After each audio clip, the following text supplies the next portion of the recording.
Hi guys, Marzano TV again at grabe, napakaganda ng vlog nito ni Carlo Topolar. Siguro maiksi lang tong vlog na to.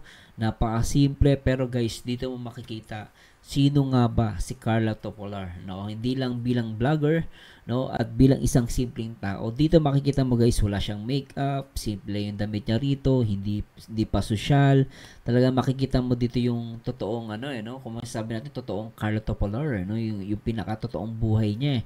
Wala siyang makeup, napakaganda. Tapos at the same time, napakasimple niya. Makikita mo, iinom siya dito ng tubig, no? Napakasimple. Then kumain siya sa last ng vlog niya. Makikita mo na kumain na siya ng simpleng pagkain, kwek-kwek, no? At nakakatuwa, no? Makita natin yung vlog na to ni Carlo Topola. That's why maraming mga comments ako nakikita rito, talagang nagsulputan yung mga comments at talagang nakita nila yung ganda at yung pagiging humble, no, yung pagiging mababang loob ni Carlo Topolar. Grabe.